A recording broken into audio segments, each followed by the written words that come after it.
take your seats so we can start our forum. And again, I apologize for being about 15, 20 minutes late, but certainly we honor your presence on this very important subject that's important to all of us, especially under the leadership of our president, this issue of criminal justice reform. My name is Tabiti Bowen. I'm a member of Omega Psi Phi fraternity. I serve as the international representative for our fraternity, particularly in our partnership that we have had for the last 7 years since the president's taken office around our relationship and support for the president. So I serve as the White House liaison that bridges that relationship. I also have been very honored to serve directly our president, serving as his fatherhood representative and father champion out of the White House. When the president first took office, one of his first key initiatives and agenda items as our president was to tackle this issue of fatherhood. As you know, our president, when he was first campaigning to run for office, he talked about the challenge he has had of growing up without his father. And when he became president, he wanted to make sure that that was one of his primary platforms. And that's what brought our fraternity into this conversation. That's what brought our fraternity into, for 7 years, actually 8 years. For 8 years, counting this one, our great fraternity, under the leadership of our two Grand Basilis who have been leading us through this partnership with our president, and just through no bragging around this, but just being humble about my brothers. When the president was calling individuals and organizations to join him, to be by his side, especially around men, it was no hesitation from the men and brothers of Omega Psi Phi fraternity. And so for 7, 8 years, the president, the White House, the administration have been overly pleased by the work and support by the members and brothers of my organization, Omega Psi Phi. And yeah, thank you.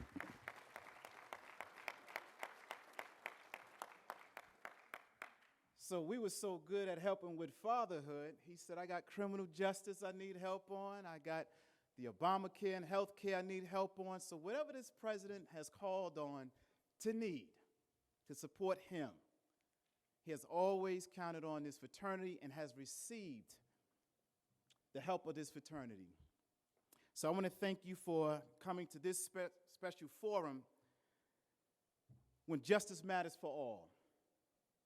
We've been constantly talking about justice, particularly in our community, whether it's police killing us, whether it's how the U.S. Department of Justice and their policies, whether it's the criminal justice system right now, and what it's doing around mass incarceration, how so many that are locked up with the millions of individuals that are locked up, we are the ones that are in there.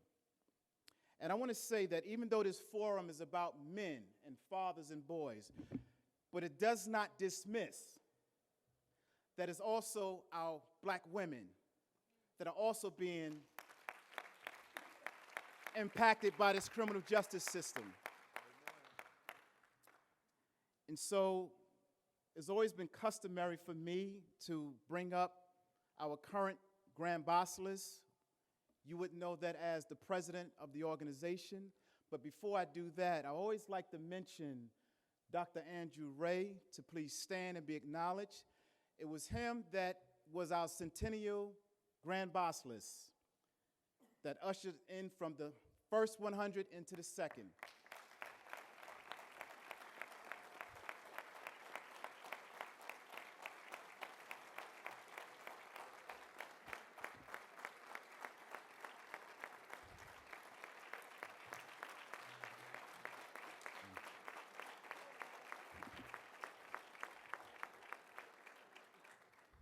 And I just want to say very quickly, it was under his leadership that he said to the fraternity at our convention in 2010 in Raleigh, North Carolina. We're going to do this, and we're going to make this happen. And it was under his leadership during our 100th in 2011. The president took time out of the debt ceiling that was going on in his schedule to come and meet with the leadership and take a picture with the leadership, and to also host us whenever necessary to come to the White House and just hear from his staff and just the briefings and how this fraternity can work. So, Brother Dr. Andrew Ray, we are indebted to you and your leadership. Then we have our current Grand Bosses, who was the vice president under Dr. Ray, Grand Bosses, Brother Antonio Knox. This president that we have now in our fraternity is so humble and emotional around these issues. One of the things under his leadership, along with Brother Dr. Marion, our vice president, their administration has been so committed. Fatherhood, Brother, You're on My Mind, with an initiative that deals with the mental health and well-being of our men. We have Brother Ricky Lewis here under our mentorship. How do we guide our young men to be productive young men in society to help fulfill their potential and dreams? We have our healthcare initiative. And we have so many initiatives that has really given our fraternity an opportunity to just play our part in this work. But there's a man sitting over here to my right that's sitting in his scooter, Brother Robert Fairchild. He was appointed by Dr. Ray to be the international representative and chairman of Omega Psi Phi's Fatherhood Mentoring Initiative. And without that man, we would not be able to push our 700 or more chapters around this work of fatherhood and mentoring. Can you please acknowledge Brother Robert Fairchild?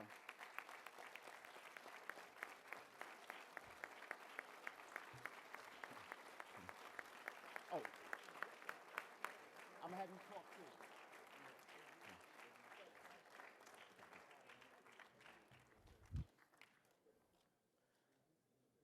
Two of our esteemed congressional brothers of Omega Psi Phi just came in.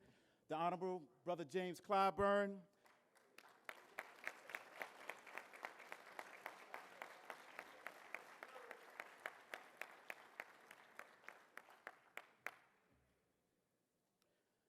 And we have my main man,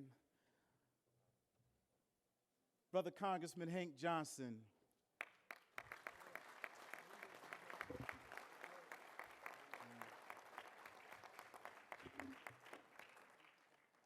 And Brother Hank Johnson, you probably don't remember this, but our congressman brother, he was the first person I sat with in his office around this work of our fraternity and supporting the president and just needing his congressional leadership around how do we make this work happen. So I'm always honored with you, my good brother. So what we're going to do, and I'm going to do this as the moderator, we know why we're here. We don't need a whole lot of data and statistics of why we're here. We have a lot of great panels here, but I think what we've been able to assemble with the giants and leaders that we have on this dais, you will be more than pleased of the information that they're going to provide. And one of the things I see about this panel is a solution-oriented panel. We can hoop and holler about what we don't have and have this deficit, Brother Clyburn, this deficit conversation about what continues to happen to us without solutions and next steps and what we are doing. And so what I'm going to do as a moderator is just turn it over to the panel. But first, we're going to have our host, our honorary congressional host, Brother James Clyburn. We thank you for...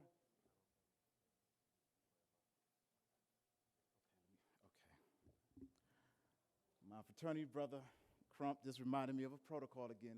When I mentioned our current Grand Boss, there's always the cue for people to stand. I guess he didn't see people standing. But I want to acknowledge, once again, our Grand Boss's brother, Antonio Knox. Okay.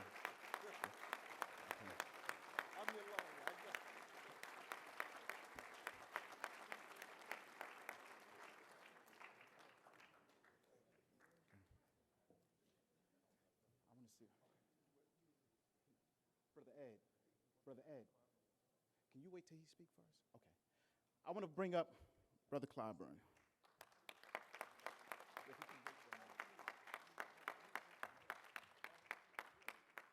you very much. It's always a pleasure. Thank you, buddy. Let me thank Brother Graham Bosilis, other officers, my brothers in Omega, our guests who are here. I see some people here I don't think are in Omega. My sister's in something. Thank you all so much for being here. I know this may be hard for you to believe, but this is my 6th event today.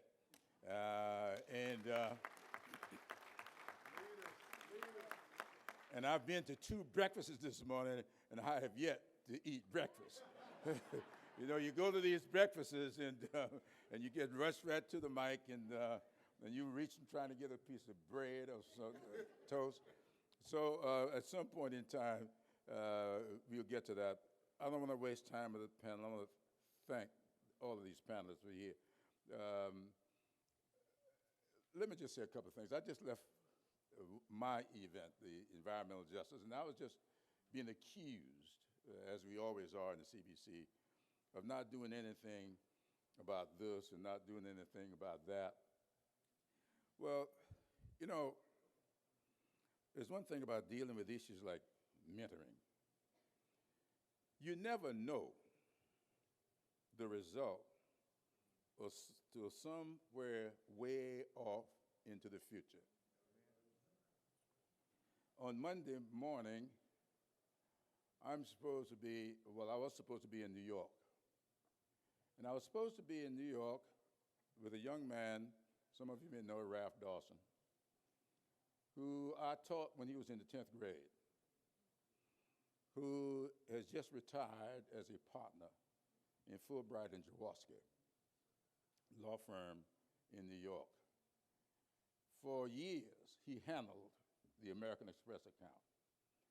And one day, I was having a discussion with someone, and he was present, and he said, let me tell you something. When I was in 10th grade, and I got put out of school, this gentleman who had taught me came back to the classroom, came to my house, took me back to school, got me back in school. I graduated, got a scholarship to Yale, finished my undergrad, got a scholarship to Columbia Law, from which I graduated. He said, I never would have done that had it not been for his mentoring. So let me tell you something. Don't get discouraged when people don't see what you're doing. The fact of the matter is, just do it. The payoff for this will come way out into the future, and you may never get a thank you for it. Hopefully, that's not why you're doing it. You are doing it so there can be a better world for those who are coming after us. And so I want to thank you all for what you're doing. Anytime I can be helpful in helping you get it done, I'm there for you. Let me now, because I know he has to go to something else, yield whatever time I have left, which is none, to my friend and brother, Hank Johnson. You up here, we call each other my good friend, and most times we don't mean it. I do mean it when I call Hank my good friend. He has always had my back, and I will always have his. Thank you so much. Thank you, Jim. And I'm going to tell you, Jim, I do want you to go ahead and take care of yourself and get something to eat today. Yeah, I mean, because now I've been with him on a couple of his excursions this morning, and I know that, you know, you have to be prepared to speak with each group. You don't give each group, Jim doesn't tell each group the same thing. He has a specific message for each audience who he is addressing. And his message so far today, he's betting 1,000 as far as his, what he's saying and what people need to hear. And so this is the most powerful African American in the highest legislature of the land, and we should applaud him for being there. I'll tell you, ladies and gentlemen, as far as our dear fraternity is concerned, it's not just about these national opportunities that we get to come together at events such as the Congressional Black Caucus Annual Legislative Weekend, but it's the local chapters that do the work of this fraternity. And there's so many local chapters like mine, Kappa Alpha Alpha, out of Decatur, Georgia, which every day of the week basically has something going to benefit the people of our communities. And so I want to say to the brothers in the audience to keep doing what you're doing, keep supporting your local chapters, keep supporting your national efforts as well. And as far as this national effort is concerned, Brother Boone, I remember meeting with him 10 years ago. I've been in Congress for 10 years now, but met with him 10 years ago in my first office in the Longworth building on the first floor.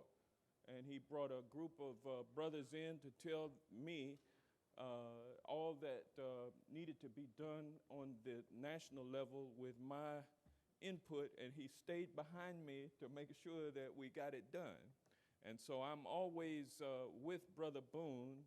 I came in with him, and he has made sure to be with me the whole time that I'm here. And so whatever I can do to assist that brother in his efforts, and his heart is for the people.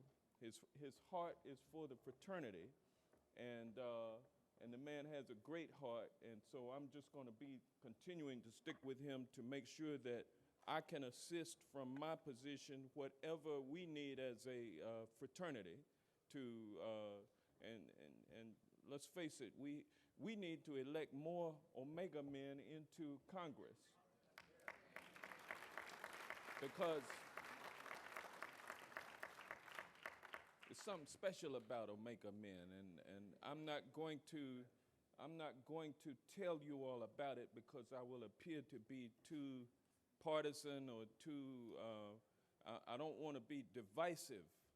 In other words, because I embrace all of the brothers in all of the fraternities, but there's something special, and we know what it is, and many of you do too. Something special, and I can just tell you that we need to elect more to the United States Congress. I look forward to you all helping us do that, and we got to get this vote out this year, ladies and gentlemen, because all of the things that the brothers are doing through the chapters on the ground will be impeded tenfold if the wrong person gets in office. We'll be thwarted as far as all of the good that we're trying to do, because they're like the devil trying to, every time goodness comes forward, badness matches it and ups the ante. And so that's what's happening today. We got to up our game now. We got to get back out here. They say that there's an enthusiasm gap in the African American community about the choice that lies ahead for us to make on November the 8th. Don't be fooled. You don't be fooled.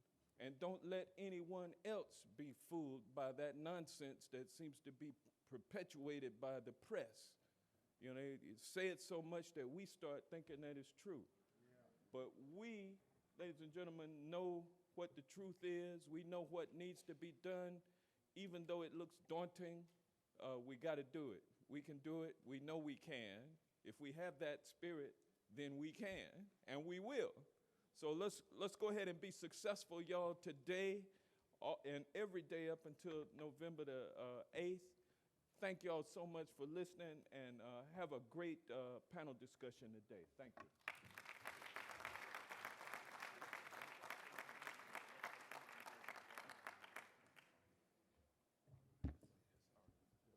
Good to see you too, man. Thank you, Brother Johnson. In this order, we have the president of our fraternity, Brother Antonio Knox. Then we have a special guest, a good friend of mine who we all know, Brother Ed Gordon, who I've asked him to come and just share just a minute on this subject and some of the work that he's doing in his journalist career. At this time, please greet Brother Antonio Knox. Thank you. Thank you. Thank you. Thank you. Thank you. Thank you. Giving honor to God, my Lord and Savior, Jesus Christ. I'd like to first and foremost thank Brother Boone, Brother Fairchild, and the entire committee for the work that they do. This is not something that someone had to ask them to do. They do it because this is what they believe in, and they have inspired me. It was easy for me to take the handoff from Brother Ray and to move forward with this program because that's within our wheelhouse. That's what we do, and they do this as a livelihood, but it's not one where they get paid for doing it. They do it out of their heart because this is what makes a difference to them. Brother Clyburn and Brother Johnson, I thank you all for all that you do, for being with us to support us in everything that we ask for, and we thank you for that. And I'd like to let everyone know they will be honored tonight at a reception at the Hamilton Crown Plaza, which is at the corner of 14 and K. It will be from 7 to 12. The program aspect will be based on when Brother Clyburn and Brother Johnson can come through. We'll honor them along with honoring some of our others that have supported and done things in the community to make a difference. But right now, before I get to the panel, there's a special group that I'd like to recognize. We do this because we've all felt the pain, and we've all recognized that our future lies in our young people. They are our future, but right now we're their lifeline, and it's up to us to support and be there for them. And you hear, excuse me, you hear all the negative statistics, but you don't hear the good statistics about the great things that they're doing. You don't hear the fact that this school has 100% graduation. I could talk for a while. Brother Clark, would you please come up?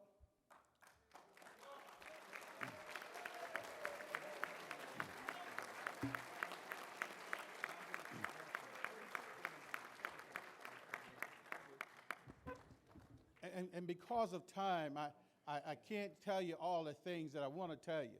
But what I want to tell you is what that I can say is that he's making a difference. They take these young men, and some come to them with a huge gap in their educational process. But by the time they go through this school, they've got a 100% graduation rate in the colleges all over the country. And I think that's worthy of a hand.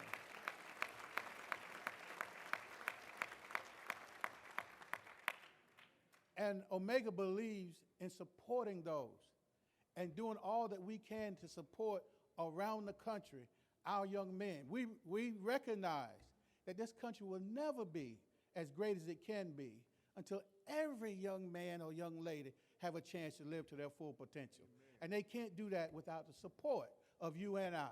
So, Brother Clark, what I'd like to do is support you in the charter school with a token of support of $2,500 to do whatever is necessary to be done.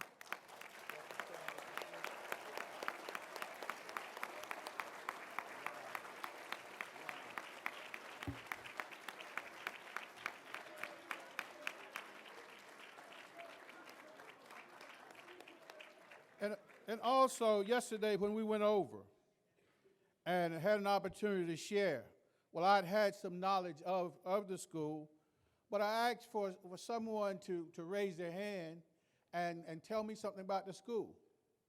And there were 3 young men who raised their hand real quick and got up and enlightened me on the school. And I could see within them the confidence that they had gained and the leadership within them. And so I want to recognize those first 3 that got up. What I'll do, I'll give it to Dr. Clark. I want to recognize them for that leadership, for the courage that they showed in standing up and being able to express so eloquently about your school, that school that you love. So there's 3 small tokens for them. And I know we're in D.C., so they may be able to buy a Coca-Cola or do something with it. But they'll figure it out. And then there's 2 young men. When I got ready to go, there were 2 young men that came to me and said, Mr. Knox, can we interview you? Those 2 young men that came through and they asked better questions than some of those other interviews that I've been in with some grown people. And so I have 2 tokens of appreciation for those young men, too. Thank you, Brother Knox. Thank you. Thank you. Appreciate it. And in the essence of time, I'll get out of the way, but just know as a panel, I thank you from the bottom of my heart for what you do.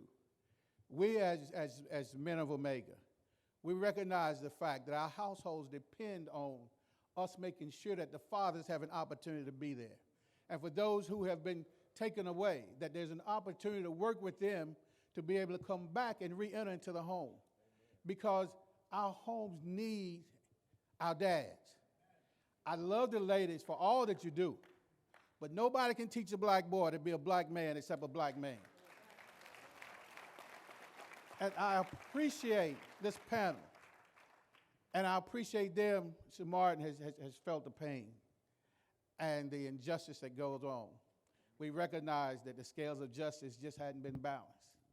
But we have to take every opportunity to change that. There's a criminal justice reform bill out there, and we have to do what's necessary. We have to sign the petitions, and we have to follow the calls of action. And the biggest tool we have, the most important and effective tool we have, is our ability to vote. Everybody has to go out and vote. I can't tell you who to vote for, but I believe if I get you to the polls, that you're going to choose somebody who won't talk about people who are handicapped, that you're going to choose somebody who won't talk about blowing people up. You're going to choose somebody who will not talk about building walls around America. You're going to choose somebody who can respect our military. And you're going to choose somebody who will, when they talk about bringing jobs, will include you and I. Now, I can't tell you who to vote for. But understand me when I say, in 1976, Operation Big Vote is what we called it, was one of the most important elections of its time. And we turned out and we got Jimmy Carter elected. When our president ran in 2008 and 2012, we turned out and we got him elected. And of course, he doesn't get the respect that's due. But when he leaves, history will have to be kind to him because he'll have to write about what happened. But this election is the most important because to recognize all of his gains and to get our people out from being incarcerated and to get those judges appointed that will make a difference and to make sure that justice becomes balanced, we have to put the right people in office from the president on down to the local city council. So please make it a priority to come out and vote. Brother Boone, I'm sorry I took so much time, but as you said, sometimes I get a little emotional. Thank you.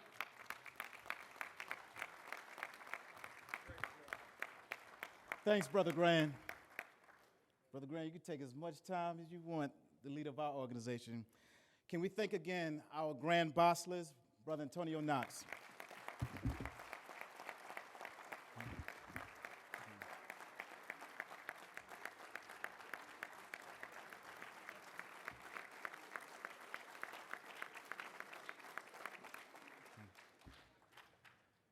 All right, this is how we're going to flow for the rest of the forum. We're going to have Brother Ed Gordon come and share for a few minutes, and then we go straight to the panel. Then from there, which I love more than anything, is going straight to the audience to hear from you, to hear your perspectives, your questions, and we have one of our brothers who will be handling the mic from the floor. So in that order, can you please help me to welcome to the podium Brother Ed Gordon. I'm just going to, thank you very much. Thank you. I'm just going to do this very quickly because I moderate all the time, and I know what it is to have this size panel, and people are always giving you cards and ask this person to come up. So I can't add any more than has been added. And often we're preaching to the choir when we come to these things, because if you're here, you're concerned. And many of you, not all, but many of you are already in the streets on the front line. I would simply say this, because all of these people, the majority of them, either I know or I bump into, we do things together, we support one another.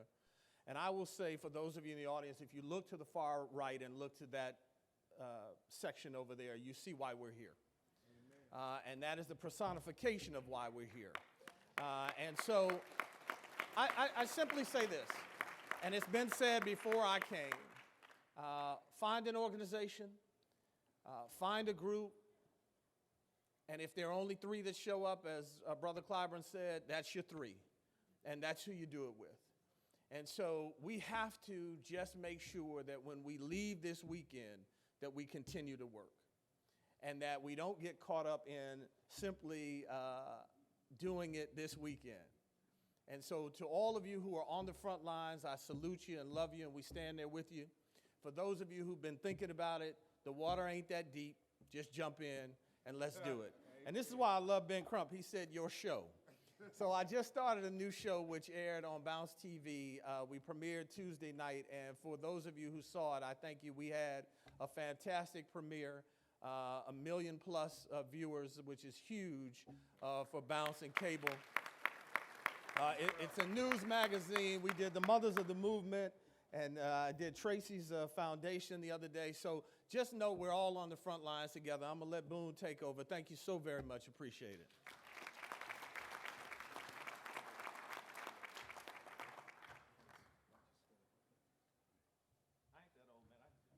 I told him watch his step. Okay.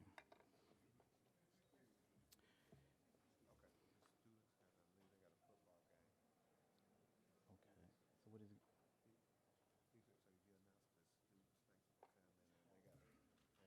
Okay. Brother Dr. Clark, I know you have to leave with the students. Can they all stand? I know as they leave, we want to, again, thank you for bringing the young men, the students.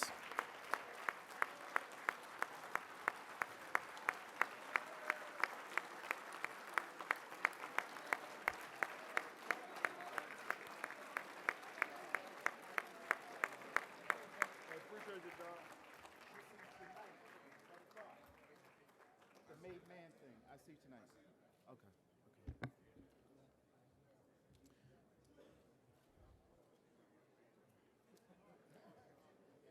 Y'all gonna just hit it and go straight to y'all, man. Okay.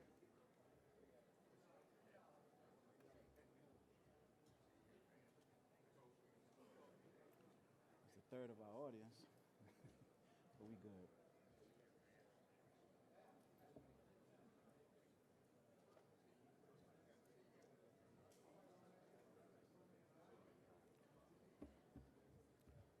Oh boy, this is a session. We just when justice matters. Who you start with? You want me to start? You want to kick it off? I ask you why we're here. We speak to around these convictions and judicial issues around, criminal justice reform. And what happens in the courts? What happens in the courts? Why we don't get the convictions and what we can do about it? Okay. Or why nobody's held accountable and what we can do.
someone close that door once the last person leaves?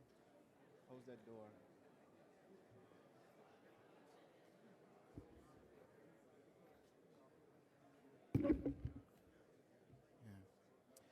Yeah, at this time, I want to introduce our panel and get right into the conversation of why we're here today. We have someone that don't need any introduction. We have Attorney Benjamin Crump, one of the prominent, most active civil rights attorneys that we have in our time right now.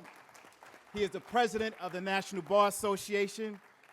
We have Brother Earl Wilson, who is our third arm of the Omega Psi Phi Fatherhood Mentoring Initiative Committee. So Brother Earl Wilson. We have someone else that certainly needs no introduction. And it's because of the unfortunate murder around his son Trayvon is what has triggered this, what we call this current situation and challenge around gun violence, criminal justice reform, fatherhood, mentoring, police community relations. People who don't look like us decided to become police, to kill us. We have Mr. Tracy Martin. Please welcome Trayvon Martin's father, Tracy Martin.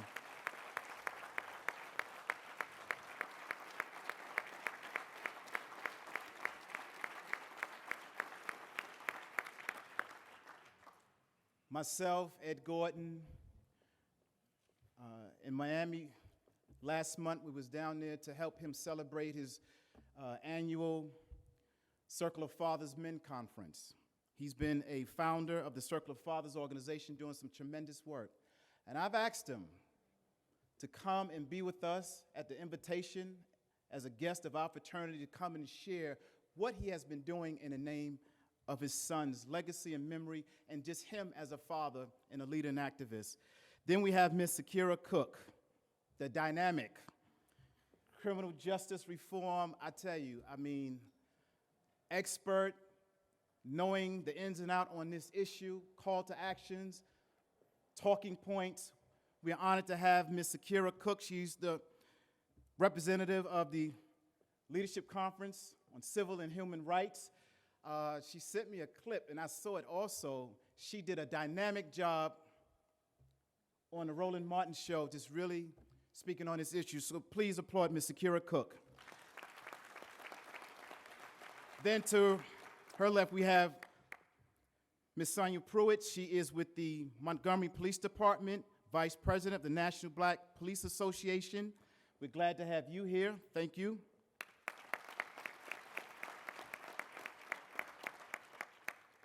And we have Mr. Kelsey Wharton with the U.S. Department of Health and Human Services. He's the Associate Director of Intergovernmental and External Affairs, and he's going to speak on the current update on the President's healthcare initiative. We're getting ready to go into phase 4, starting October 1st through January, and he's here to share on that. And then we have my good friend, former NBA star, legend, activist, poet, author, someone who's been, from an athletic standpoint, been on top of this issue, my friend and brother, Eton Thomas. Okay. So, Brother Crump, I want to start with you. You've been in these courts. We've been having things that we would think is obvious convictions. So I want you to just speak on about the court system, the judicial system, around why is it so difficult around these convictions when things are just so obvious? And then what can we do around the accountability of the judicial system, and how does that apply to the overall platform of criminal justice reform? Thank you, brother. Thank you. Thank you, Brother Boone, for your leadership. You know, that's a simple question, but has a lot of complications in a response. We have to remember, and my heart is full of little Janae Ingram because I'm here with Tracy Martin, and you know, we got the museum opening. They're gonna have a Trayvon display in the museum next week, and they have the photograph, Tracy, of us at the first Million Hoodie rally when the children organically, not corporate ran or anything, came together and shut down New York City. And Reverend Al and Janae Ingram and National Network, we were doing the interview and they told us we need to go by there. And it was just deep and profound that here we are in February, would be 5 years. And it's hard to believe how much has happened, Mr. Martin, since we were on that telephone call and you told me that your teenage son who was walking home from the 7-Eleven with a bag of Skittles and a can of iced tea was shot and killed by the neighborhood watch volunteer, and the police said they were not going to arrest him because this thing called stand your ground. And as President Obama gets ready to leave office, it was really profound, Tracy, when we were at the Democratic National Convention and former Attorney General Eric Holder told me that, you know, when I first saw you and Trayvon parents on Good Morning America and NBC, that little did we know it would change the national conversation. So Tracy, again, I salute you and Sabrina every chance I get for just your dignity and representing the honor and dignity of your child.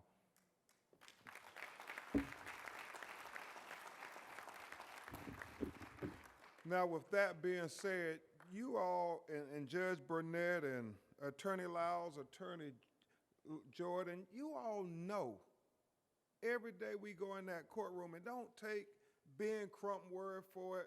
Don't take anybody's word for it. Go in any courtroom in America, Brother Boone, and just sit in the back of the courtroom and see how justice is being administered. You know, I'm working with the folks at Howard University and Harvard University, and we're talking about this system.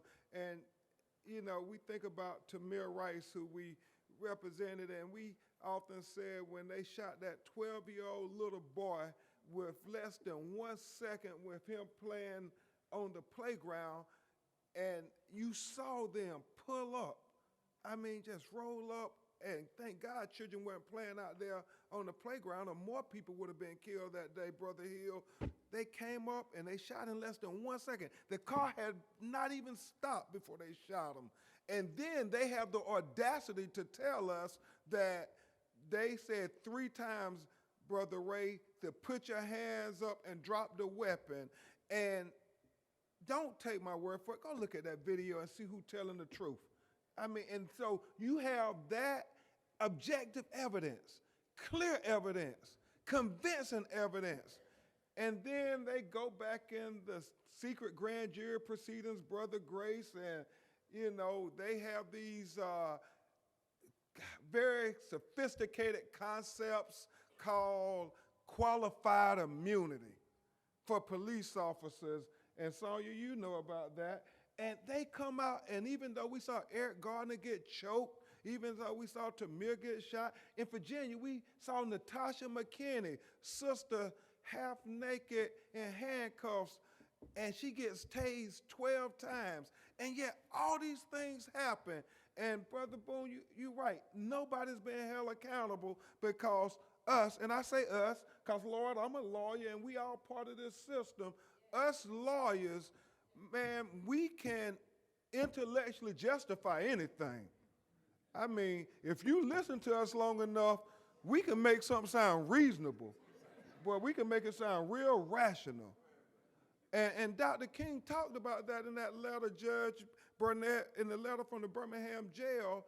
Everybody assumed he was talking to the clergy about him being an outside agitator. I really believe, Brother Knox, he was talking to us in the legal profession and us professional Negroes and others when he said that we have a moral obligation to oppose unjust laws. We as moral-minded people have a moral obligation to oppose unjust laws. And so when we see all these atrocities happen, what Dr. King said we had to do, we had an obligation to say something when we see injustice. And when you see it and you don't say nothing, your silence is betrayal. When we see little black boys in every community, I'm talking about the unknown Trayvon Martins. In your hometown, you see them getting shot in the back and nobody says a word. Well, that's an injustice. And so we have a moral obligation to do something. And as Dr. King said, just because it's legal, don't make it right. He said everything that Hitler did to the Jews in Germany was legal. Brother Hill, he said everything they were doing to black people, our mothers and our children down there in Alabama when they were marching, it was all legal, but that don't make it right. So we have a moral obligation to oppose injustice when we see it. You know, think about this, Brother Bonin. You know, we talk about this stuff. Think about all the little black and brown people who are in jail for selling a $50 bag of crack or a $50 bag of marijuana. And they in jail, and Judge Burnett and Attorney Jordan, y'all know it, they sitting in jail because these judges and these prosecutors, they all said, well, we got to send a message, we got to lock them up and throw away the kid, and they're going to stay in jail for decades for selling a $50 bag of marijuana. And they say because we got to send a message because they poisoning the community. And then we come to Flint, Michigan, where they really did poison the community. They poisoned 100,000 people, poor people, mostly of color, and ain't no damn body going to jail. And so it becomes this intellectual justification that us lawyers in the system, because the police officers are the low men on the totem pole. You know, I mean, it's the prosecutors, the judges, the legislators. They the ones who got the power. And we intellectually justify, but what Dr. King said, Brother Grace, was, what about our moral justification? What about our moral justification? And so that's where it starts. He looked and he challenges us. And so in answering your question, Brother Boone, it starts with us, because it will happen as long as we allow it to happen. We have to go to the city commission meetings when we see it happen in our town. You know, we'll go march for Trayvon 1,000 miles away. We'll go march for Michael Brown 2,000 miles away. But when it happened in your town, you won't even go down to City Hall and ask the mayor to make the police chief explain why they keep shooting little black and brown people and nobody's held accountable. Because if you just show up, in the meeting, that makes them have to focus on the issue. And when you don't show up, y'all, I mean, they killing little black and brown people like it's going out of business. Shame on you, because when it comes to your doorstep, you gonna say, well, where y'all at? And you didn't go there for nobody else. And don't think just because you live in a gated community, you know, if Trayvon stands for anything, it don't matter if you're in the hood or a gated community. They don't even think we're supposed to be in the gated communities anyway. And so they look at our children still as criminals, as thugs, as nefarious, and all this bad stuff. So we have an obligation to do something. The other thing we have to do is, when Brother Knox talk about vote, y'all know the prosecutors have all the power. I mean, it's important who's going to be the president. My God, it's important who's going to be the president in this election. But, boy, it's so important who's going to be the state attorney in your county.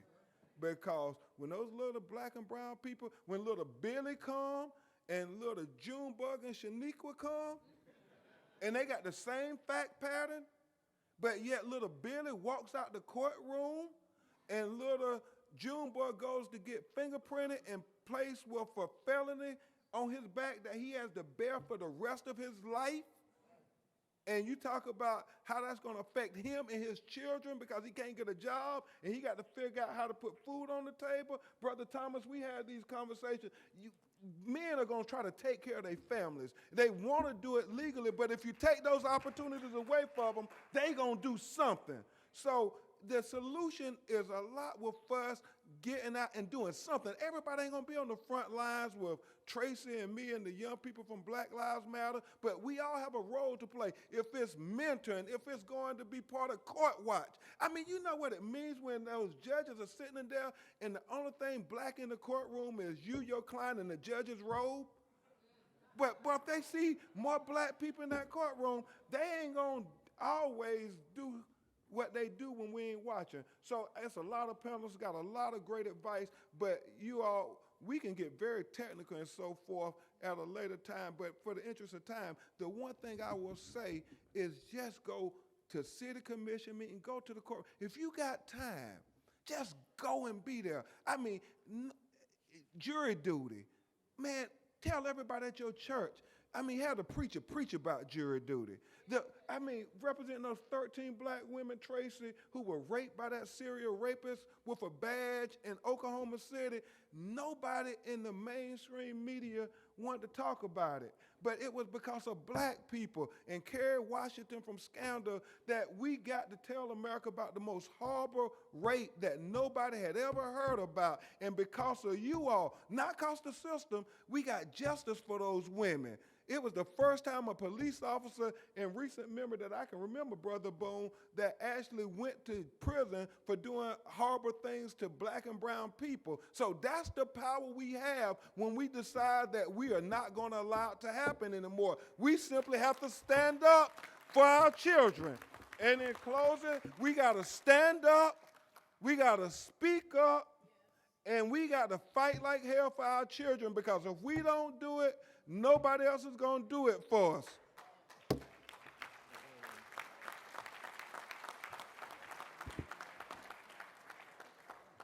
Thank you, Brother Crump, as always, setting that tone.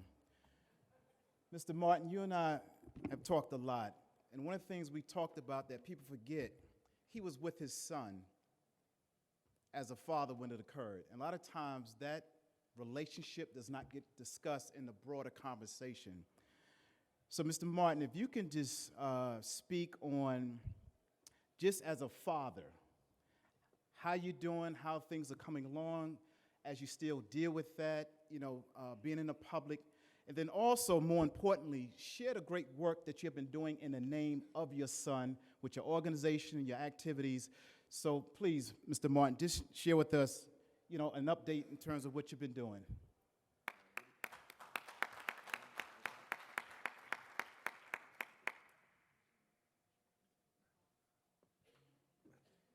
Good evening, afternoon.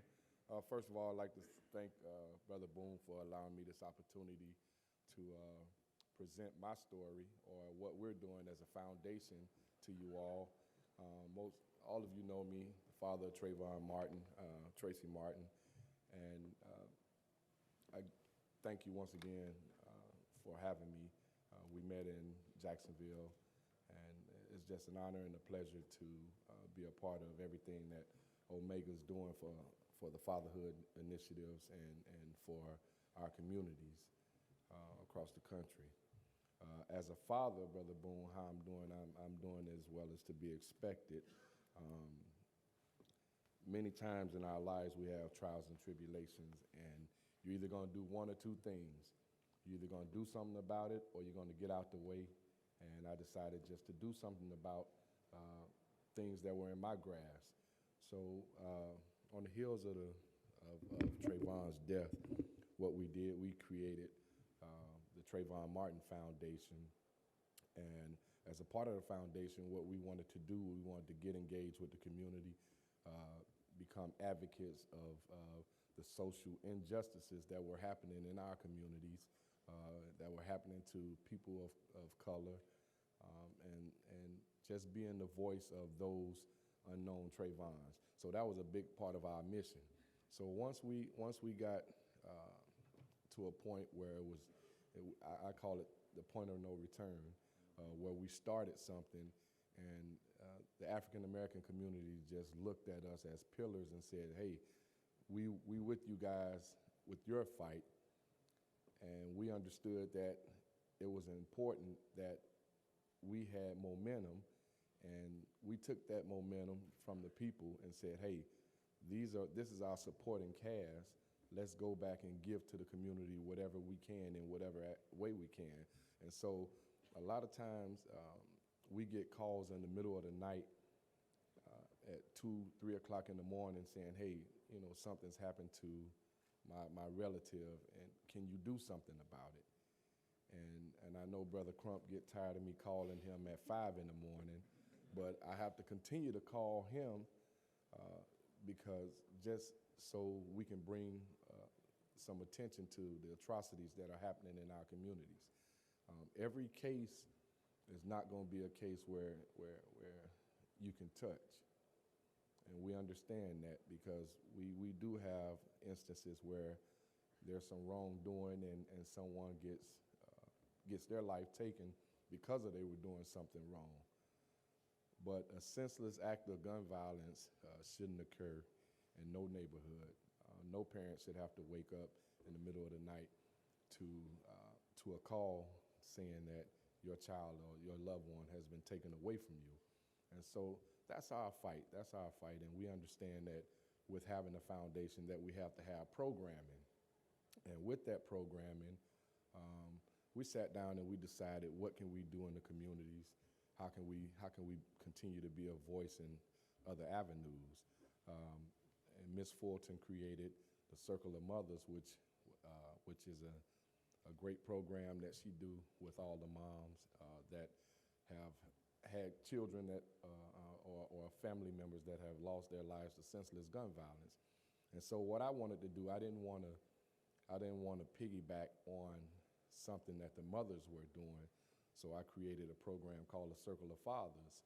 And initially it started off as a program that I went to a few high-profile cases of fathers that had lost their children due to senseless gun violence. And I said, well, we'll get together. And I didn't want it to be a conference where we just sat down and told our story, how we lost our loved ones and cry and pout together. That was sort of the first conference that we had. So I came away from that conference and saying, we impacted the lives of fathers that had lost children due to some type of violence. And I said, it's bigger than just fathers that have lost children to gun violence. This should be about fathers in general. How do we get back?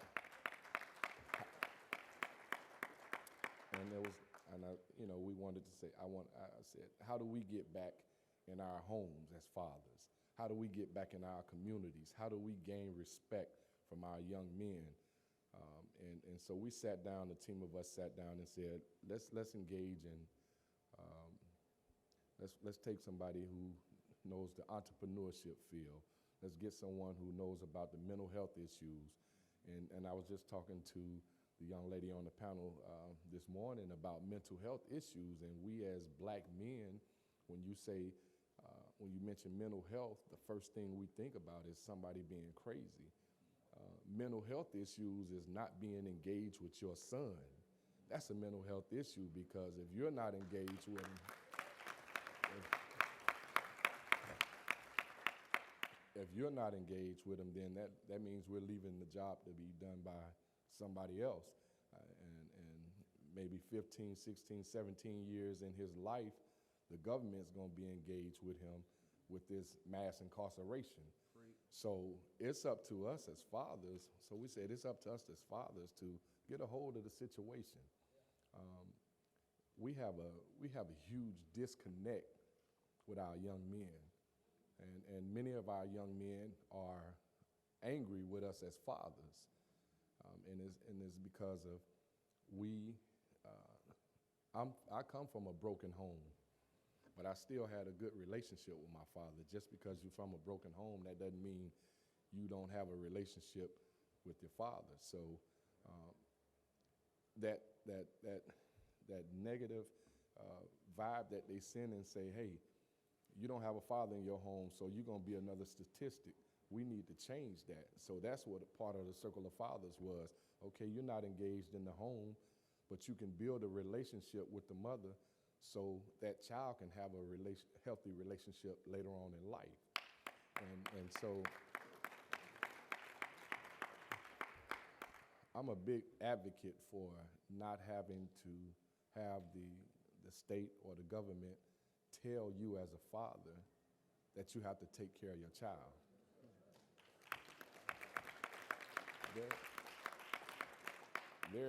There's not one man sitting in this room that shouldn't be proud to be a father. As a father, we are the head of the household.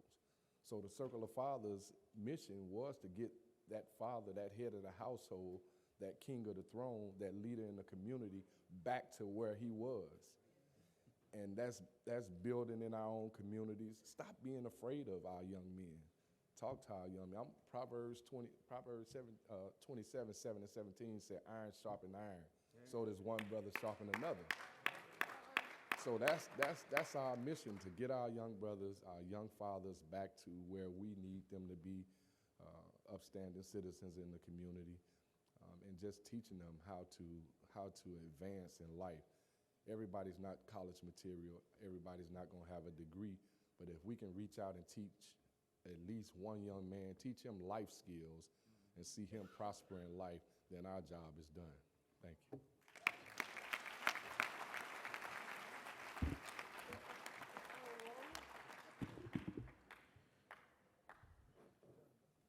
Ms. Cook, you and your organization has been, is her mic on? Hello? Hello? Okay. Okay. Yeah. You and your organization have been one of the leading advocates on this issue of criminal justice reform and supporting the president's push for change in the system. Please walk us through the importance of policy, legislation, and the current criminal justice reform legislation that the president is trying to advocate for. Thank you. As Tabiti said, and thank you, Omega Psi-Phi, for sponsoring this event, and Representative James Clyburn.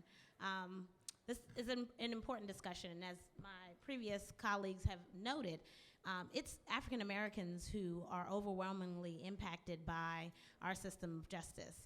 At every stage of the justice system, from arrest to release to reentry, Black people and Black men and boys, and also women, are disproportionately impacted by policies and practices and laws that have been put on the books stemming from slavery, right? After the 13th Amendment was passed, it said we outlawed involuntary servitude but for incarceration. That's still the law today.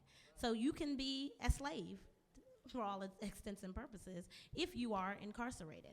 And so those policies, and then after the 13th Amendment and during Reconstruction and up through the Civil Rights Movement, at every turn, laws and policies were put in place to limit the freedoms of African Americans, and it continues today. So today, in every way, our justice system over-criminalizes people of color. We are arrested at higher rates, we are indicted at higher rates, we are killed by police at higher rates, we are sentenced at higher rates. We have less access to services when we are reintegrating back into the community. So it's critical that when we, as was noted, elect people into offices, we monitor what they do. We are up on Capitol Hill, not just voting in our local elections in whatever state that we live in, but when those members come up to Capitol Hill, that you remain engaged, that you join organizations like the National Action Network, like the NAACP, like the ACLU, like the Leadership Conference, and you become like Color of Change, and you remain on their lists and get information about the laws and policies that are being put in place and passed. The drug war is one of the biggest issues that has impacted African Americans, and especially African American men, and has led to 2.2 million people being in prison across our country. And in the federal system, over 200,000 people, 95% of them, almost 50% of them are there for drug offenses. And I'm talking about low-level, nonviolent drug offenses. These are not individuals who have murdered anyone, who have even any other types of violent histories in their backgrounds, but are incarcerated for 10 life in prison, 3,000 people in federal prison serving life for nonviolent drug offenses. So there's a bill in Congress now that would work to reduce mandatory minimums and reduce the lengthy and harsh penalties that are associated with drug offenses that we've been working on, and Omega Psi-Phi has been partnering with us to help push. And we need each and every one of you to contact your member of Congress, to go on Omega Psi-Phi's website and fill out a petition. How many of us are members of the NAACP? Oh, great, awesome. So when the NAACP sends out those action alerts, how many of you actually call your member of Congress? Not that many hands. So we had everybody as a member, but maybe 5 people said they called their member of Congress when the NAACP sent out an action alert. We can't do that. We can't sit by the wayside and allow those young men that were sitting over here to my left to be wrapped up in the justice system just because we are sitting by our sides and comfortable where we are, because we've already attained a level of professionalism and somewhere in our careers that we're okay. And we aren't really impacted by the justice system in the ways that those young people are every day, that they walk to and from school, that they are profiled by police oftentimes, that they are disproportionately disciplined when in public schools, where we have preschoolers, these are 3-year-olds being suspended, being put in handcuffs by school resource officers, where we have more school resource officers in public schools than we have counselors. Talk about mental health. Kids aren't getting the services they need while they're in the education system because we are focusing on the wrong things in the education system, allowing police to do the jobs of mental services, of the mental health system and the mental services system. So, this is an issue that's complex, that it requires a complex solution. It's not just any one bill or any one piece of legislation or policy change that's gonna make a change, but we have to approach this in a comprehensive manner. You can't just talk about policing without also talking about what happens once in the courtroom with judges and prosecutors, without also talking about what happens while in prison with getting adequate services for education and rehabilitation while in prison, without also talking about what happens when they come out of prison, right? And having access to employment, housing, mental health services, healthcare, which my colleague is going to talk about. So all of these things, we can't just attack it at one thing and think it's going to be a trickle-down effect. No, you have to attack it at every stage of this system and collectively. And we need all of you in this audience to do so. So hopefully you'll be able to everybody will raise their hands and say that they responded to an action alert from the NAACP that said, call your member of Congress to support reform. Thank you.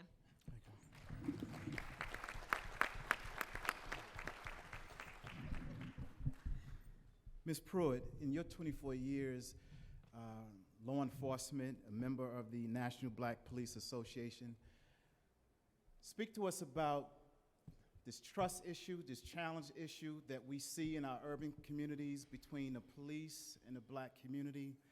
What are some of the solutions? What conversations are being had in local police departments around their thinking and policing the African American community? So please just share with us just the challenges, your observations, and how can we seek ways to improve on the ground, relationship between the police and the black community. Absolutely. Can you hear me okay? Yes. Okay. Thanks for the invite, Mega Sci-Fi. I appreciate the invite, and in particular, Courtney Miller, who chased me down and asked me if I would be on the panel. So let me tell you just a little bit about me so that you can have some context. I'm a police officer. I'm a police lieutenant. I work for a local, in this area, in the DMV, a local police department. And I am also the vice chairperson of the National Black Police Association, which most people don't know exists, really, but now you do. Go to our website, okay, blackpolice.org. I also teach criminal justice administration. So I'm very, very familiar from an intellectual, Mr. Crump's standpoint, about the criminal justice system. I'm also the mother of twin sons, and they just reached their teens, and they're going through puberty, and I'm going through it too.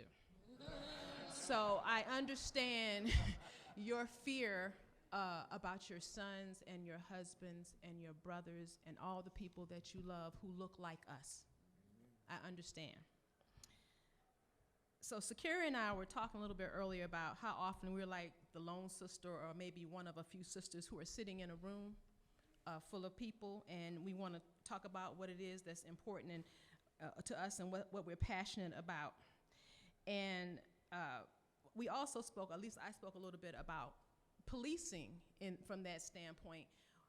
I'm very often the only black female in a room, the only one, full of hundreds of people. And when I speak, sometimes they don't want to hear. And then when I speak a little bit loudly because I need them to listen, then I become rude or angry or whatever the label is. Brother Crump, the intellectual justification. You talked about what happens in a grand jury room, and I need y'all to know that that happens in executive police session. That same intellectualization, and I call it the word count. You know how you put it together an essay and you got to have a certain word count? They got a word count. And I say they because it ain't me. They have a word count and, you know, say all the wonderful things. And when we're on these panels, see, if somebody sends somebody from a police department, there's certain things that they're supposed to say, which is why I am not representing my police department. I am representing the National Black Police Association. That's a whole different thing. So I'm in a room full of people who look like me, who think like me,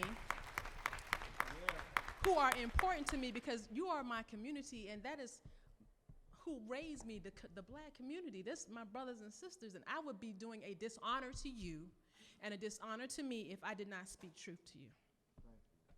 Okay? Now, understand that there's a price to pay when you speak truth. My head has been hitting up against a glass ceiling. I got bumps all over the top of my head. I can't break through the captain, but see, I'm already a captain in my heart.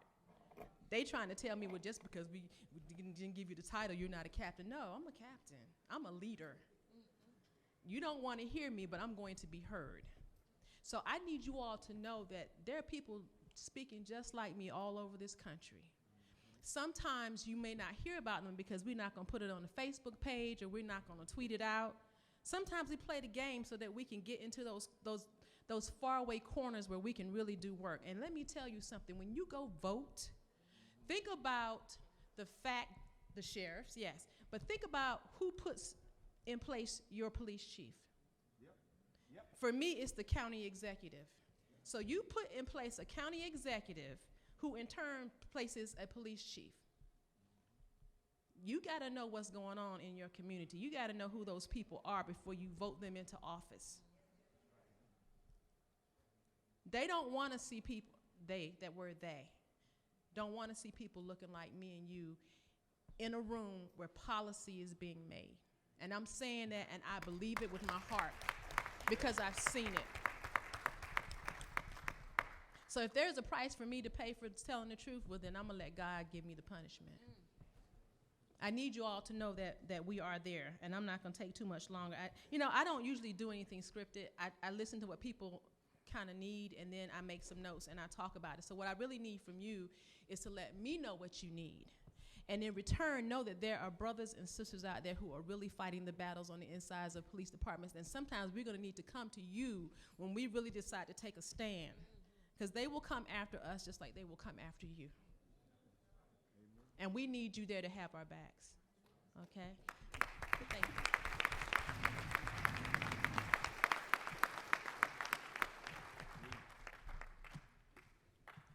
Mr. Warren, thank you for attending. Can you speak to us the connection between the criminal justice system and that impact on men's health and the work that you guys are doing with the U.S. Department of Health and Human Services under Obamacare to address that? Absolutely.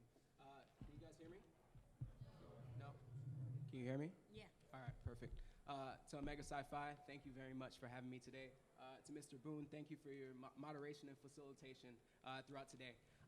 First and foremost, I want to just lift up, sorry about that.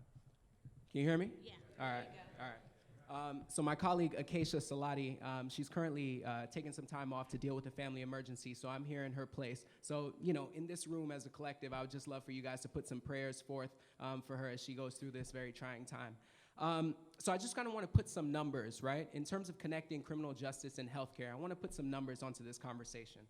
So on some research developed for December 31st in 2014, we know that about 1.56 million prisoners were either held up by state or federal correctional authorities.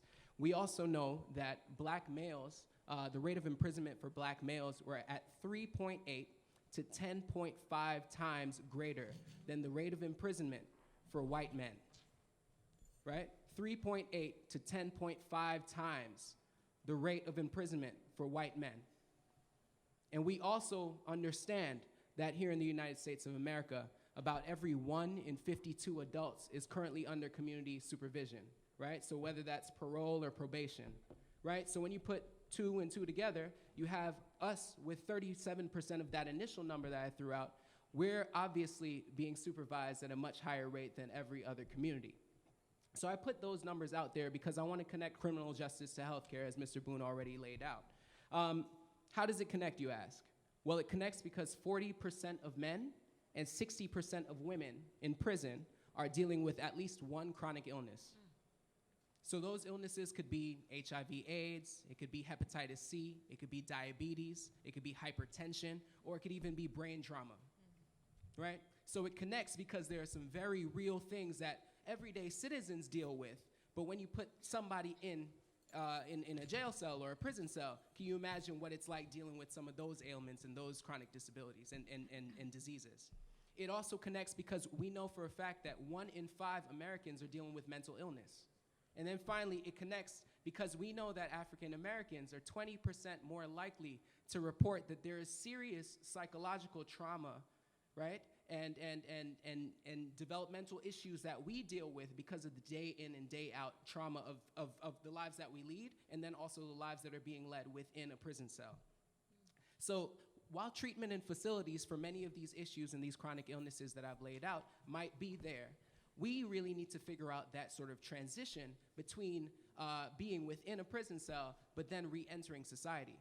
So if you have treatment, right, for your hypertension or your diabetes while inside, but you can't find a way to access it while outside, how are you going to come back and be a productive citizen? How are you going to come back into your community and start giving back to your family and to the community? These are the questions that we really need to ask, because when the supports are not there, how do we fully expect for somebody to thrive?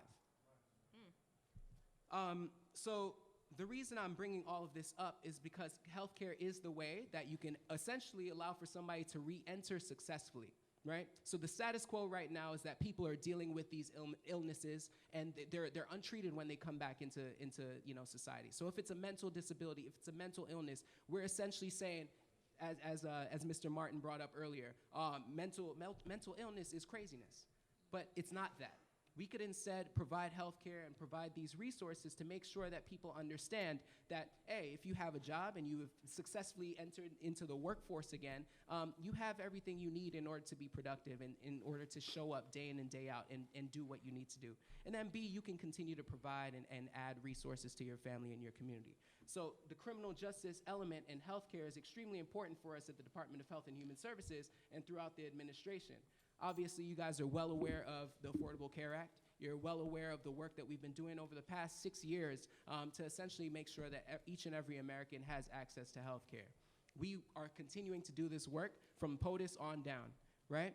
And it's important that we understand that day in and day out, there are many people that don't always understand the nuances and all the details about the act and the ways in which they can go about getting resources that help them, help them deal with these different chronic illnesses and other issues that they might be facing. So I want to lift up the work that Omega Psi Phi has been doing. Brother, You're on My Mind, as well as other programs providing training and resources for people to understand how to provide healthcare information and assistance. That's absolutely something that we need within the community. Omega Psi Phi has also gone even further to host events and provide information to everyday Americans in the community to understand how to go about accessing what they need. So I definitely want to give a round of applause to you guys for being a partner with us throughout this entire process. So thank you. And going forward, and I'm not going to belabor the point, but going forward, what we're looking for at the Department of Health and Human Services is absolutely more partnerships, right? We're looking for folks, no matter if you're representing an organization with hundreds of thousands or millions, or if you're just somebody that's concerned about your own health and the health of your family and community. We're looking to develop partnerships, relationships, opportunities for us to engage day in and day out on these very important issues. That's it. That's it. And we have an opportunity for this upcoming open enrollment cycle from November 1st to January 31st to do that, to show up and really make sure that our community, we're not just fighting the fight, but we're also going back home, and we know for a fact that we will fight for days and days and days to come. So really quickly, just another minute. The three, if you walk away with just 3 quick points, right, on the Affordable Care Act, it's just 3 things. access, right? Just 6 years ago, about 20 million people did not have access to health insurance and coverage, right? So that's about 20 million people and families that were always wondering, what if? What if today what if I trip and fall today? What if something happens that I never expected, right? What happens to my bank account and my well-being, right?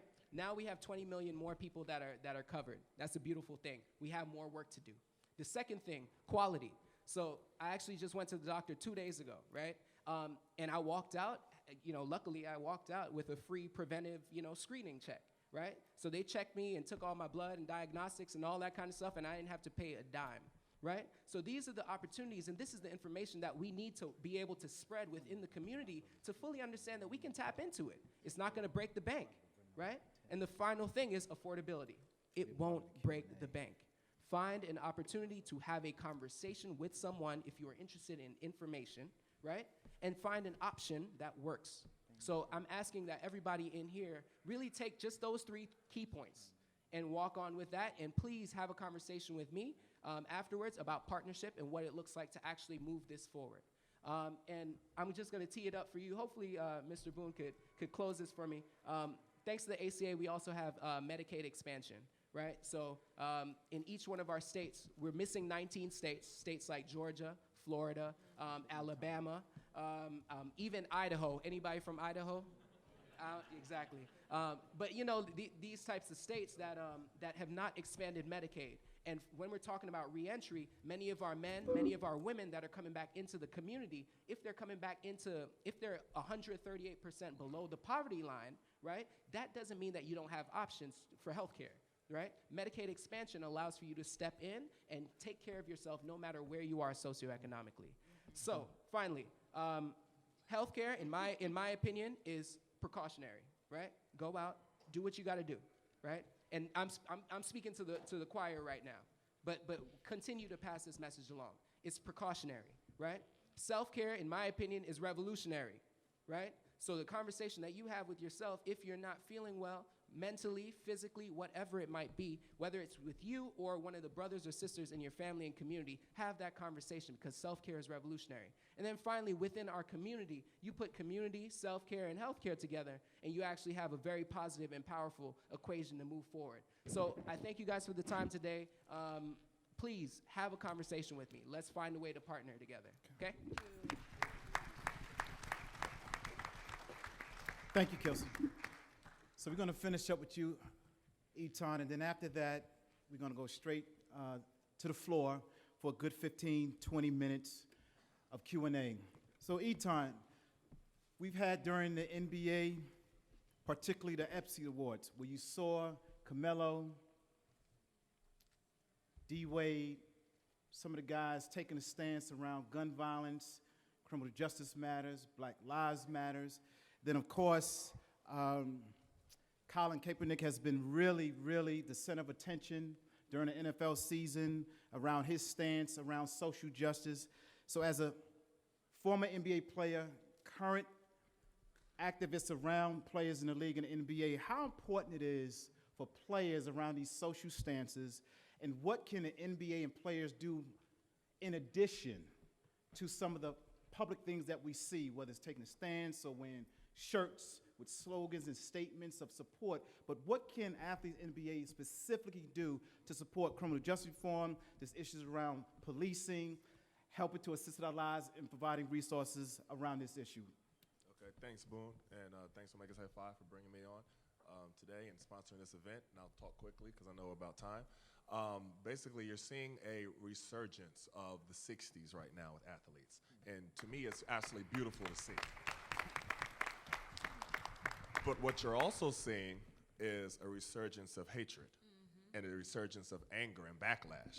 And a lot of the athletes right now that are speaking out on different things are getting backlash like you wouldn't believe. And we need to have people who support them. So one of the things that happened after Colin Kaepernick took a knee during the national anthem, everybody saw that. Brandon Marshall also took a knee during the national anthem, and he immediately lost 2 endorsement deals. Well, Russell Simmons, who I, have my differences with, but he offered him an endorsement deal to replace the endorsement deals that he lost. And I got to give my respect to him for that. Now, when you look on the TV and you hear the different criticisms of the athletes who are speaking out, you heard Trent Dilfer of ESPN talking about that Colin Kaepernick, he's not a starter, or he doesn't play this many minutes, so why should he be speaking out? Or you heard the Auburn coach, Clemson coach, Debo Swiney. I don't know his name, but Debo Swiney, and he said, that basically that if you're not happy here, you should go to another country. And the thing that bothered me with that, really, was that right before that, he said that we need Jesus. You know what I mean? And that bothered me so much, because right after, the very next thing he said was that if you're not happy here, you should go to another country. Like, that's really what Jesus would do. But that's the type of criticism that athletes are getting right now. You know what I mean? So I really applaud them for using their positions as a platform to be able to speak on these different issues. Now, when they use it as a platform, they make it uncomfortable for people who don't want to hear these issues being talked about. So one of the things that I do, and I've been doing for a while, is putting together different panel discussions with athletes, because athletes bring attention. Young people, all the young people here that were sitting over there, and I wish they had a chance to really hear everything. I know they had to go back to school. But they will listen to an athlete speak to them in a way differently, no disrespect to anybody, but it will just resonate differently with them. You know what I mean? And one of the things that I have a criticism I love coming to these conferences. I've been coming to them for years, speaking to years, whether it's the NAACP or the National Action Network or, the Urban League or whatever. And sometimes you start to see the same people there. You know what I mean? Because you've been there so much, you see the same people. And sometimes what we do, I'm in that group now, so I'll say we do. Okay, what we do is we come to these conferences and we hear great speakers. We hear great voices, great discussions, you know what I mean? And then we just go about our lives regular, and we don't reach out to those young people who were right here, who are the ones that are being affected. So they're the ones that need to know what is going on. They need to know about what they're stepping into. They need to know that they're not going to get a fair shot if they go in front of the judge. That's just the way that it is. So we have people who are going to be fighting for criminal justice reform, to put the right judges in place, challenging the police department when they don't do things right and things like that. But while we're in the here and now, they have to be told that they're not going to get the same treatment as Johnny gets. So you remember in Brazil, right, the Olympics. You remember the swimmer. Everything that happened with Ryan Lott, right? Imagine if that was DeAndre Jordan and Carmelo and Kevin Durant and them. Imagine what would have happened. They probably would have been right over there now. President Obama would have had to probably get them. You know what I mean? So they have to know that I was just reading this case earlier today about this case in Ohio with this little 13-year-old boy. And I don't know if you heard it yet, but if you haven't, it just happened last night. His name is Tyree King. And he was shot and killed by the police in Ohio. You know what I mean? And they're already starting to demonize him. Already starting to say it was his fault. Why was he out so late? What he had looked like it was a gun. It could be a lime green fluorescent, super soaker. And they will still justify it as saying that they felt threatened. But we have to tell young people that. We have to tell young people that they are a threat from the time they're 8 or 9 years old. You know what I mean? And it's something that we can't be afraid of our young people. There's a saying that says it takes a village to raise a child. But what happens when the entire village is afraid of all the children? And that's what it seems like what we are in right now today. And it's great. It's great to come to these conferences and talk and talk about different issues and talk about different ideas and things like that. But we got to go and tell the young people what they're facing. We can talk about it till we're blue in the face. We all know what they're going to face, but we got to tell them. So I'm gonna cut it off there because I can kind of get going. But that's something that I really want to challenge everybody to do. Don't be like satisfied with getting different cars and getting different numbers and connecting with different people here, which is great, and I do it as well. But you have to reach the young people who are in our communities, who are really being affected by all of these things that we're talking about. So I'll leave it at there. Thank you.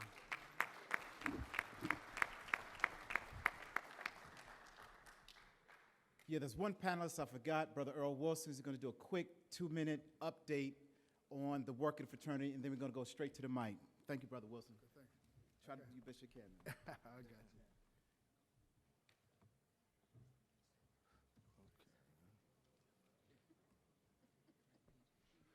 you. Okay, I'm going to answer the brother's question down there about what we're doing. First, I must echo the grand boss and say I must give honor to God because this business of fatherhood and mentoring, if we are going to achieve what we're going to achieve, it's going to be through his blessings and through his anointing. So I must honor him before I get started to show you what the Brothers Omega are doing. Okay. As was stated earlier, we signed a pledge with President Obama, and each one of our brothers signed a certificate pledging themselves to get more involved in their children's lives and also to spread this message of what the President had asked us to do. Our goals and objectives are very simple: to get engaged and to promote maternity fatherhood initiative programs with various activities, and you'll see that throughout the presentation. Plan of action. There are basically 4 tenets that we are going after. That's public awareness, the partnerships that we established throughout the fraternity and throughout the country, public advocacy, going to the legislators and trying to change the laws that affect fatherhood, and also celebrating, as others have said, to uplift the image of fathers. Our call to action, we all took this pledge even under the Honorable Man program. Our brothers in Atlanta got very active in the healthcare telephone sign-up. Matter of fact, the brothers in Atlanta assisted Clark University in winning that challenge. Our plan of action, we have taken this fatherhood initiative, not just with the young men, but also with fathers and single mothers and non-custodial parents around the world. We have various activities from youth conferences to rallies and partnership with other entities to get this message out.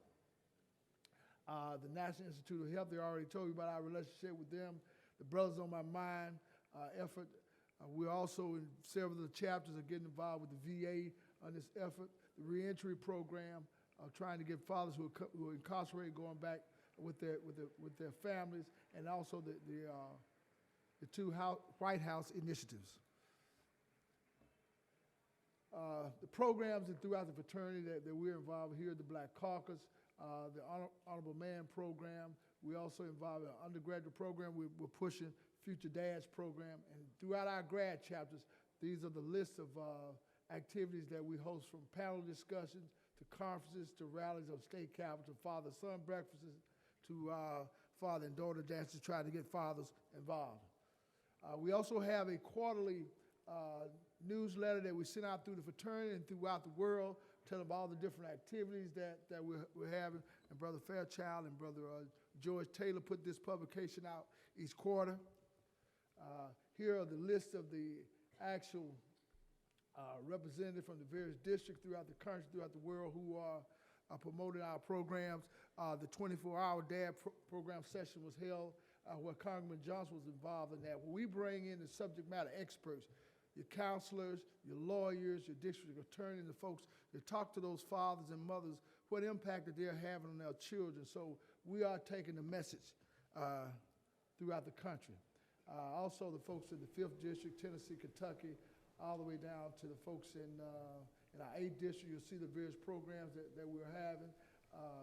The one at the top there, voting impact on youth justice. We brought in some elected officials to talk to them about why it's important for them for the families to get involved and making sure who's the prosecutors in their cities. Here are the list of the other representatives that we have. So we need you all to contact these folks. Contact Brother Boone and myself, and we can tell you what we are doing throughout the country and throughout the world. Here are some of the websites, some of the resources that are available to you, some of the organizations that we have partnered with, from HUD to Congressional Black Caucus, even to the Department of Education. Again, we are taking our message you see there, where the brothers went to the prison in Arizona, did our grand conclave at Nevada State Prison, and held programs with them, trying to promote those guys and bring them back into society and be a part of that family. Again, we are doing great work. We need your help, and contact Brother Boone, myself, and other brothers throughout this country so that we can continue to make a difference in the lives of our family. Thank you very much.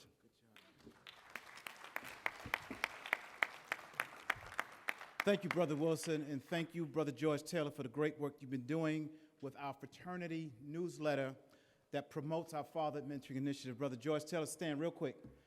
That's Brother George Taylor. So now we have our mics. We have our brothers going to assist with the Q&A.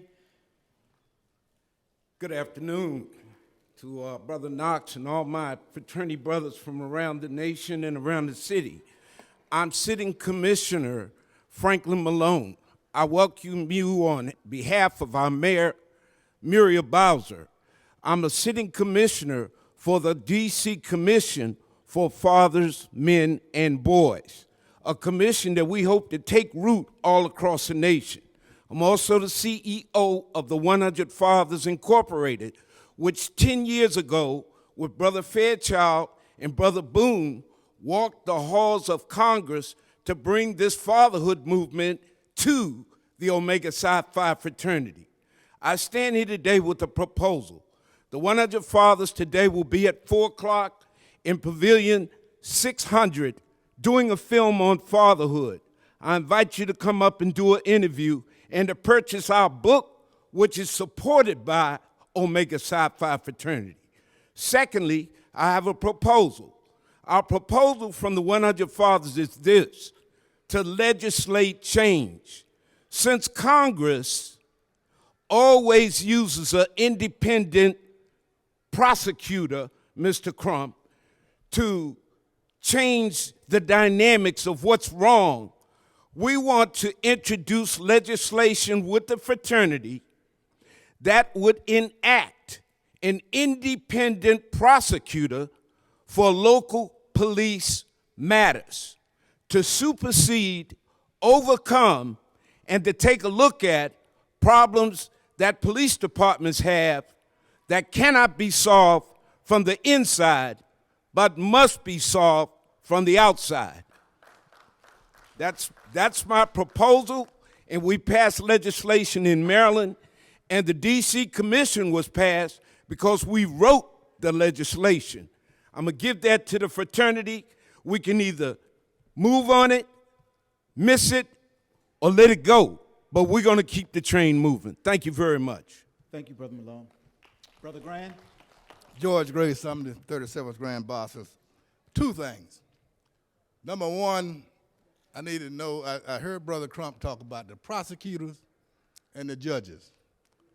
But I need someone to talk about the juvenile justice judges and the juvenile prosecutors. In my area, I take my entire deacon board and the church once a month to the juvenile courts. I happened to go in there one day. It was a 12-year-old girl from my church that was about to be put on probation because they couldn't find the white people that accused her of something and say she would automatically go on probation. Let me tell you what the deals they offer these children. They tell them if you fight the charge, then you become part of the system, inducing them to admit the thing that they didn't do. We need to start, and my pastor was shocked when he saw 8-year-old boys, and most of them look like us, in prison uniforms, marched out, and their parents wringing their hands not knowing what to do. I can say the girl that we went there with, they dropped the charges on her after we went back to court 4 times. They rescheduled it. Because every time they saw this group of black people coming, they dropped the charges. But I've already told her father, people have to pay for their ignorance. So I'm going to get him in touch with Ben Crump to sue the people that had them coming there. Now the second thing is, brother talked about athletes who lose their endorsement. One of the things we need to understand, I went to school in Alabama in the 60s. I learned a lesson there I'll never forget. When you hit the pocketbook, people make a change. Now, I looked up who was one of the major endorsers of, what's his name, Brian, the linebacker? It was CenturyLink. I had CenturyLink. I cut them off last week. That's what you have to do. Go online and look at all these people who, when they pull those endorsements, look those companies up and get together as a group and cut them off.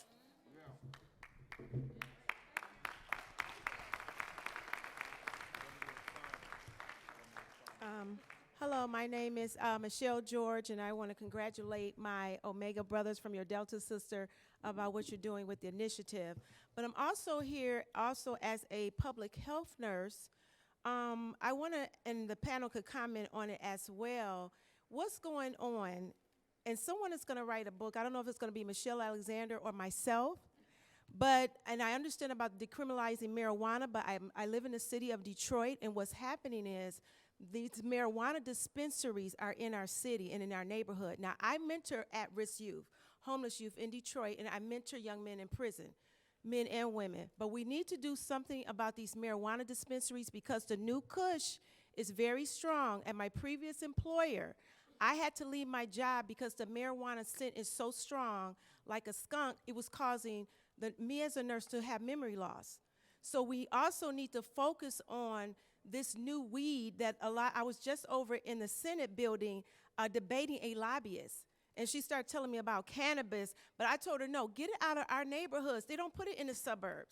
So what's going on is that in my local legislators from the city council, a lot of them contribute to this. We started out with 48 marijuana dispensaries. Now in Detroit, it's up to 200. So we have to do this study of what's going to happen with the aroma that's happening with this new weed. I'm telling you, it's very strong. I was at a police precinct, and I did a PowerPoint on what you do not know about marijuana can kill you. This is not the weed from the 70s. This is the Kush plant from Afghanistan and Mexico. So I want to ask the panel, we want to decriminalize marijuana. I know about the years, but how do we get these dispensaries out of our neighborhoods? I am working as a public health nurse actually to do that. Thank you. Does someone want to respond to that quickly? Just briefly, environmental racism is akin to environmental racism, just like in Flint and everywhere else where you have these companies going to the poor communities, people of color, and they do all the bad stuff in our community to benefit other people. So what we have to do is treat it just like environmental racism. And so President Obama, to his credit, he's getting sued by every Republican attorney general in America right now. But he has said the EPA is to fine those corporations. They have all those Superfund sites that are in poor communities that look like us, that causes our children to have brain developmental disabilities and to cause us to have cancer more than 8 times the normal rate. And it's everywhere. You all might want to check your communities to see if they got some company putting chemicals in the river that the water you drink. Okay. Now, I'm going to say this for the second time. I know sometimes we like to introduce our question and set it up, and that takes a while. Let's try to condense it and consolidate because of the sake of time. And so next question. My name is Jeffrey Diggs. I'm the boss of the Muro chapter in Annapolis, Maryland. Not a question. I just want to echo and to encourage the other chapters about getting involved with the Fatherhood Initiative. We were fortunate. My Fatherhood chair, Eric Johnson, and I, we were approached by Anne Arundel County, Maryland's Department of Social Services back in January to get involved with a Fatherhood Initiative. Immediately after that meeting, before I did anything else, I sent Brother Boone a text that says, this is what we've been offered, what do we do? And he said, you know, you're going to go for it, and I'm going to be right there with you. As this thing has evolved, it's totally amazing. And the one thing I just want to add to this, as I was looking through all of what's good with mentoring with fathers and all, is we had a meeting with these fathers, and I was sitting there, and one of the young fathers talked about his experience and him being the oldest male child. You know, he's always been responsible. And now, since we're there, he has big brothers. He feels as though he can actually do some things now in life. And that was one of the unintended consequences of this, you know. And it's amazing, you know, we hear about all the pressures on these young men that have to deal with the violence and all, but if you got a big brother, you can really do some things. And I thank you, Brother Boone, for all your support with Muro chapter. Appreciate your leadership, Brother Diggs. Good afternoon, everyone. My name is Sonjai Davis, and I am a psychotherapist in the area, and I also have a radio show on a local station, We Act Radio, called Get Your Mind Right, and it's about mental health, emotional and behavioral health, and addressing these issues in the Black community.